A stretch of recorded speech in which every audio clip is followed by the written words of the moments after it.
Hi, Kim. Wayne here. How you doing? Always good. Kim, listen, I want to talk to you about something, and maybe we can make this relevant to many people out in the marketplace.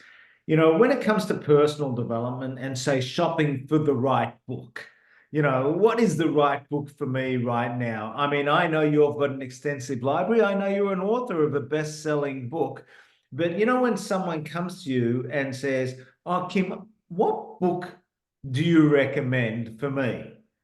And maybe there's some people who actually go into libraries these days, or they're going into that self-help section in the bookstore. What should people be looking for? And can you give people some advice on what book's right for them? Have you got any ideas or gold you can share with people? Well, I mean, I actually have a list, of that I give people. At the top of the list, I mean, I actually put the Bible in there. It's the number one book that's been around for a couple of thousand years. So you might as well put that in there. And there's many different ways of reading that book. Number one, for me, when I first read it, I read it like a novel Yeah. from the beginning to the end, like just the stories. And then I read it like a management book, like for the lessons that are in there. And Um, do you journal from the Bible? Like, would you yeah, transcribe, like, from Genesis, a couple of lines into your journal? yeah, absolutely. And my own viewpoint on it. I've different things like it says, ask and you shall receive. Okay, well, that's fantastic. Well, I wanted a yellow Rolls Royce. Well, why isn't it here? Well, then you got to go, okay, ask and you shall receive through faith. Okay, so I've got to look up where's faith in there. So you look up faith. Faith is the evidence of things not seen, but things hoped for. Okay, so I've got to have faith, something I can't see, but faith is the evidence of things that you can't see, but something you hope for. So that's the evidence that you already got it. So then you've got to go, so that's the process of looking for those things. The number two book is really Think and Grow Rich by Napoleon Hill. So Um, that's a real oldie, but it's still a good one, top of the list. Yeah, absolutely. And it's not, what I've learned is it's better to, instead of reading 12 books, it's read one book 12 times. Right. If you're going to read a book a month or whatever that is, if you're brand new to reading, is read that 12 times, because each time you read it, you'll be seeing it in a different way. Right. And then journaling from that and underwriting and underlining and doing those things, because it's we all have that thing that I sometimes talk about in some of the different sessions that we do, called confirmation bias.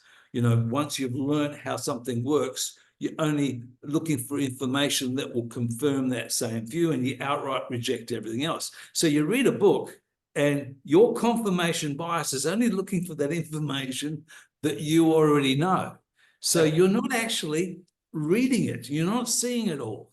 Yeah. So you've got to, number one, stop it, stop thinking. You've got to ask good questions of, what the author's trying to say. And you've actually got to you know, look at your own assumptions, question your own assumptions. So let's talk about this for a minute here, because I love this kind of banter we're having, guys. The reality is there's a book written on basically everything that anyone wants to know on planet Earth at the moment. And obviously there's a plethora of stuff on the internet and through YouTube, and you can listen to a blog and find someone talking about a topic. Like, for example, if you've got problems, with your marriage or with your partner, you can find a whole section online and in a library, or at a bookstore on problems with your relationship. So again, when you're looking for personal development books, I think really I would start, Ken, with what are you trying to solve? I mean, are you looking to say, how do I overcome this how do I make my marriage stick? I really love my wife, but it's a little bit rocky, and if that's something that you want to personally develop yourself with, that would be one topic that you would specifically go and find that book. Two hearts are better than one. great book to read it, and again, you'll take a few things from it. Yeah. Or But how to live with another person. how to live with another person, and again, a lot of our friends are having children, and I'm recommending books, how to raise positive kids in a negative world, raising boys, raising girls. There's a number of books written by some really good authors. I think, Kim, that's another thing that we should really highlight, a good author, because sometimes some book that you think is a book that you want to read, and you don't really look at the credentials. I mean, for me, I always look as a New York bestseller, and it kind of gives it a little bit of credibility. And also, before I buy a book, I look at the forward, and if it's got strong endorsements from some people that I know their names, or maybe I've read some of their books and they're endorsing that book, for me, it gives me a little bit more impetus to say I'm going to buy that book because I like, what that person said about it, and I know that author and stuff like that. So I think it's a little bit, be careful, because sometimes you could get off track with some information, and maybe read 2 or 3 books on the one topic, because I don't think anyone's got all the right answers. What's also fascinating, Kim, I'm going to ask you this question, is sometimes you read on a subject, and it's kind of like some authors are just putting, like you said, their spin on it the way they see it. And it's their interpretation of some basic information that, again, may be appealing for someone to read. You know what I mean? So it's really good to get a number of books written on the same subject, because you might relate one, to one author than someone else. Yeah.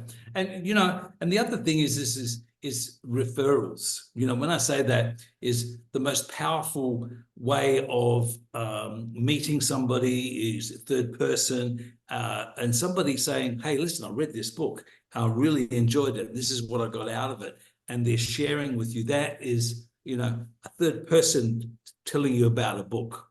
I'm normally that way inclined. If I respect somebody and their opinion, and what they're reading, okay, I'm going to read that book myself. I'm going to have a look and dig. And, books are there so that you can have ideas, put them in your journal.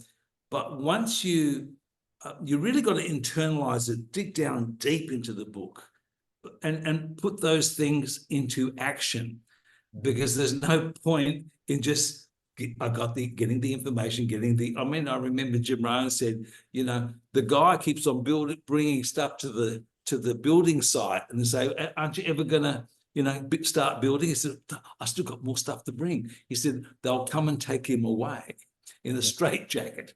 You've actually got to do something. Once you've read the books, put it into practice, the action to change, because really, that's what we're here for. It's the person that we become in pursuit of what we want out of life. And I think it's also what's really important about books as well, Kim. I mean, I've come to appreciate, maybe you have as well, and maybe some other people who are listening to this have, it's the journey and the lessons through the book. A lot of people in the beginning, I used to say, I can't wait to get to the end of this book.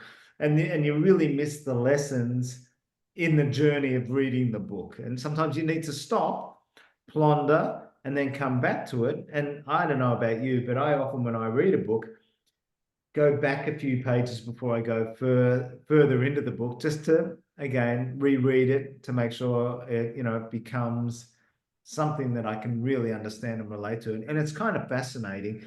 A term I once heard was how to judge a person. Well, go to their bedside table and have a look what books they've got there. Some people have, certain magazines on cars or golf, and you'll find that some, business people have, those personal development, how do I make money? How do I market it better? How do I present better? How do I speak better? How do I communicate better? All those self-help books, just to make you more valuable to the marketplace. Absolutely. Yeah. Kim, so I'm going to put you on the spot here. How many books do you reckon you've read in over the years? Oh, I actually haven't counted them up. I think in my list, my recommendation list, I don't know, I think there's about 30 or so in there. But the most important ones, the Bible, Think and Grow Rich, As a Man Thinketh, by James Allen, The Magic of Thinking Big, You know, and there are a number of them that I can. And Jim Rohn's The Seasons of Life is really one of my favorites, because that's, you know, something simple, but it talks about simplicity, but understanding that it's like the seasons, it's like life. And And Jim's he, written some beautiful books, and we've got several of his books in my library here. But he's one person that I prefer to listen to rather than read, because every time I read his books, I'm still listening to his voice as if I, you just try and you kind of like can't get Jim out of your head. Let's go yeah, back to some other authors. I mean, there's a whole lot of books by Robin Sharma that I think are fantastic parables out there at the moment. There's just off the top of my head, I can't remember now that I'm putting myself on the spot, but if I go back, there's about 3 or 4 books of the same author that I can always go back to, because once you find one that you really like to read, you tend to see what else have they written. Um, I get stuck like this, Kim. I mean, sometimes I become a bookaholic, and I kind of like order 4 books at a time. And I think, how am I ever going to get through this? But again, this is my personal goal, just for me. I'm not sure about anyone else. Is I want to at least read 1 to 2 books a month. Okay, give up a little bit of Netflix time, get up a little bit earlier. Sometimes over a meal you can sit back and just read 10 pages. I mean, think about this. The average book is about 300 pages. If you read 10 pages in 30 in 30 days, there's a book. So, sometimes you look at the book and you go, oh my God, well, like anything, compounding it, just 10 pages a day, underlining, scribing, journalizing, and then before you know it, you've done your personal development. yeah, and it depends. I mean, it depends on the book and the size of the book. Everything's really different. I mean, I'm reading this at the moment that you recommended, Just Ask the Universe, and I'm up to. I mean, this is in 2 readings, page 30, and it's I think it's 90 pages. So I'm a third of the way through. I'll probably knock this out tonight. Yeah. Yeah. Fantastic. Guys, hopefully we understand that, books are very powerful. But like Kim said, you want to get the information, you want to digest it, you want to try and practice some of the words, put your spin on it and gather the information that relates to you, and, to make sure that you move forward. But the reality is you cannot personally develop yourself without challenging yourself to overcome some of those roadblocks and obstacles that are in your way. And that's why you have to read the books to say, okay, I'm stuck here. Wow, that's giving me a guide to overcome this problem or circumstance, wherever you're in lack. And the reality is, Kim, it could be, financial. I mean, there's like, how do I make money? Or how do I make money in the industry that I'm in? Okay, how do I market better and generate more interest in the industry that I'm in? And I love what you said, by association. It'd be really cool that people went out there to their 5 closest mates and said, what book have you read lately? And if they can't give you an answer, my recommendation would be, yeah, probably not associating with the right people. Ask them a different question. What pub did you go to last week? You know what I mean? Absolutely.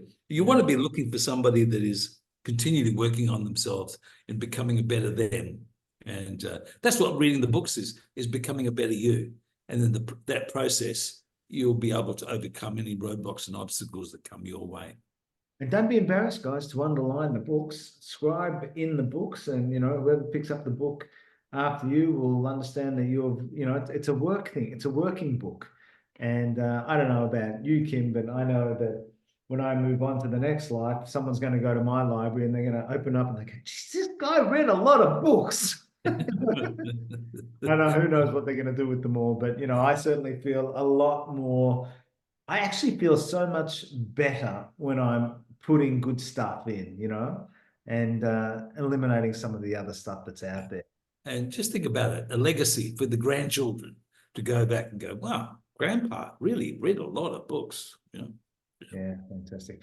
All right, Kim, thanks for spending 20 minutes with me on the Zoom today, and look forward to catching up with you soon, my friend.